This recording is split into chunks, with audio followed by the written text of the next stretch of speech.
Hey everybody, it's your girl Nisi. We have three Am I the Asshole stories for you today. I hope you enjoy them. If you do like these videos, please like and subscribe. I have plenty others on my channel. I hope you enjoy these stories, but let's just get into it.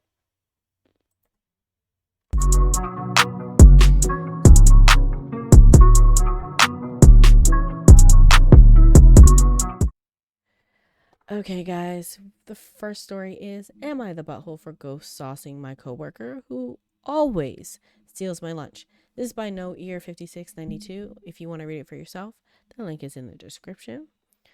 But I have a coworker, Mike, 30 male, who constantly steals people's food from the office fridge, including mine. I've caught him red handed twice, but he always plays dumb or says, "Oh, I thought it was mine."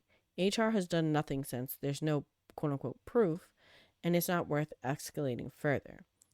Last week, I decided to take matters into my own hands. I made a special lunch of pasta with extra hot ghost pepper sauce. For context, I handle spice pretty well, but this stuff is lethal for the unprepared. I clearly labeled the container with my name and put it in the fridge. Sure enough, within the hour, Mike was coughing, red faced, and downing water at his desk. He yelled at me, asking why I brought hazardous food to work, and accused me of trying to hurt him. I calmly replied that it was my lunch, clearly labeled, and asked him why he ate it if he knew it wasn't his. Now some coworkers are calling me petty and saying I overacted, while Mike is definitely joking, while others think Mike deserved it. HR sent out a generic email about fridge etiquette, but hasn't directly addressed him. Mike hasn't stolen anything since, but he's giving me dirty looks and avoiding me.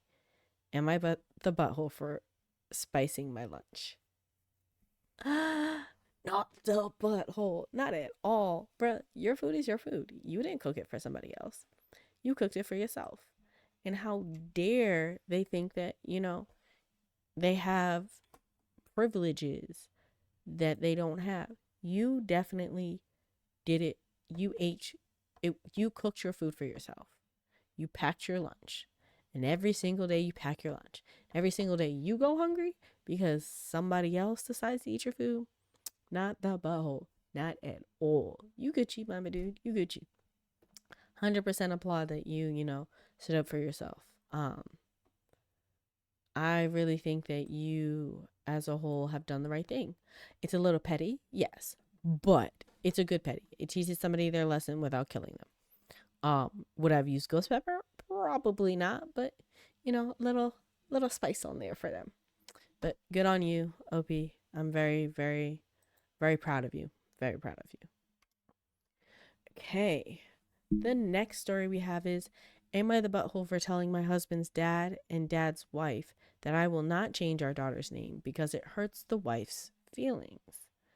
Okay. Sounds like your dad's, so it's your stepmom. Okay. My husband's 29 or mother-in-law? Okay, my husband's 20 who's 29-year-old male. Parents are divorced when he was 2. His dad married again 2 years later. So your step mother-in-law. Okay. Father-in-law's wife is Sharon. Sharon and my late mother-in-law, who died when my husband was 8, were on very bad terms. Sharon said my mother-in-law made her life heck, wished her dead, and laughed when she suffered 3 back-to-back miscarriages. Tried to get to CPS to take custody from father-in-law and her, and tried to get her out of the picture for good with CPS. Sharon said the only reason my husband never called her anything other than Sharon, and has always seen her as an outside is because of the real mother-in-law. I mean, if the shoe be fitting, the shoe be fitting. Father-in-law's own siblings have said this is not accurate, and Sharon and mother-in-law just disliked each other. That, yeah, mother-in-law was dismissive of Sharon's role at times and didn't regard her as an equal parenting, but there was nowhere near as bad as Sharon and father-in-law claim. When my mother-in-law died, my husband's relationship with father-in-law and Sharon deteriorated significantly. He forbid them from attending the funeral for him and said if they tried to come, he would run away until he was placed with other family members. My husband told me about this himself. Father-in-law and Sharon said they feared my husband would start lashing out at them, and Sharon was pregnant at the time, so they gave in. Okay. They say my husband hates them for not being there. He said them following through and not going is one of the better decisions they made, and he hates that he had to yell and threaten to run away for them to stop insisting. By the time we met in college, he was pretty low on contact with them. There has been some more in the last couple of years, but barely. I got the whole story from him and how rocky stuff was there, and I knew he never planned to be very close to them. Sharon calls my husband her son, and she actually introduced herself to me as his mom and was shocked that I knew she wasn't his mom. I haven't met her or father in law too much. I know my husband's extended family far better. He's much closer to them than father in law and Sharon and his half siblings. I gave birth to our daughter recently, and we named her after mother in law. My husband did not invite father in law or Sharon to meet our daughter, but they found out via social media about the name we chose, and they reached out to ask him why. Then they approached me at the mall a couple of days ago and asked me to talk to them. They told me they found out her name and they wanted to know why we do that to Sharon and how could I be okay with my daughter being used to hurt her feelings. They said I should insist on a different name, maybe something after Sharon because she's been here all this time, but definitely not the name that hurts her feelings so much. I told them I will not change my child's name because it hurts her feelings, and that isn't even on the list of things to consider for us.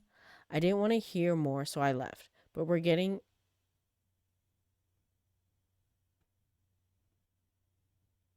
induced. And this is, you're getting a extreme amount of text from them calling you rude and discussing and dismissing Sharon's feeling. And I will, I don't know what that word is. So to Google, because I probably like heard it. You know those words that you hear but like you can't see, so you don't know what the word is. Well, we're gonna figure out that what that word is because your girl don't like being stupid. Nuandat.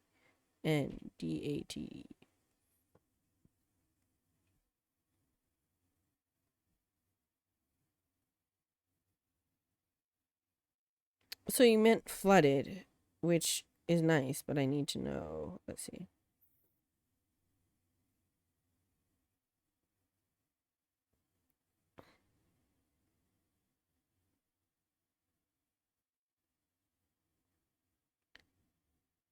Okay. Let's not have that there. I want it on my iPhone. Oh, I hate this. Okay. Inundate. Okay. We were getting inundated with text from calling them. Okay. So it meant flooded. I understood what you meant. You have such nice vocabulary. I'm so basic about it. You're not the butthole. You can name your child whatever you want to name your child. Your husband doesn't have an emotional attachment to Sharon, so you wouldn't use Sharon or anything that, Sharon would pick out. Your husband loved his mother, so you named your child after the person he loved. There's nothing wrong with that. You're not the butthole. Point blank, period. I don't even have to read, the comments. You're not the butthole. You're allowed to name your child who you want to. You want your mother in law to be, as close to your child, and that's your real mother in law. You understand that he doesn't have a good relationship, so it's all good. And plus, you know the family, so you're good. You're good. Um, First commenter, United Signature 414. How could I be okay with my daughter being used to hurt her feelings? Imagine thinking a man named his child after his dead mother at you. This is a whole lot about why the relationship with the stepmother never flourished. Not the butthole at all. Exactly. There is no reason whatsoever that you gotta worry about that. Toy Soldier said, yeah, came here to say that. Cannot believe the audacity to accuse someone of intentionally trying to hurt their feelings by naming their child after their dead mother. Like, holy poop. You seriously think the world revolves around you, shaking my effing head, and you're just gonna come out and say it with zero shame and then recommend you change the child's name? Have you considered Sharon? Like, seriously, I'm dying. I see the posts like this and I genuinely hope that they're fake. How do people like this make it to adulthood? Shaking my head. They're poor children. Yeah, like it's not that big of a deal to not have a child named after you, and no one is naming a child after a dead person to hurt somebody else. It's to remember and pass on names. I mean, people do it for generations, Your great grandma Sally da da da da. Then you name the, 4 generations, Sally, da da da da. Like, it's just to remember the people that we lost, the people that we love. But he doesn't like his stepmother, so he's not going to name the child after them. Had nothing to do with hurting her. More like he just loved his mom more. So not the butthole. Absolutely not the butthole. This one is, the next one is called, Am I the Butthole for Refusing to let my brother bring his girlfriend to Thanksgiving after she disrespected my wife? Everyone labeled you not the butthole, but we're going to read it for fun.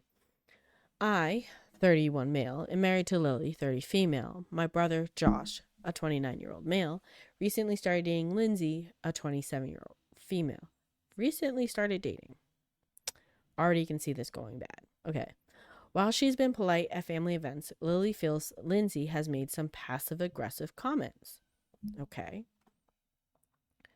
For example, at a recent barbecue, Lily said it was selfish that Lily and I weren't planning to have kids anytime soon.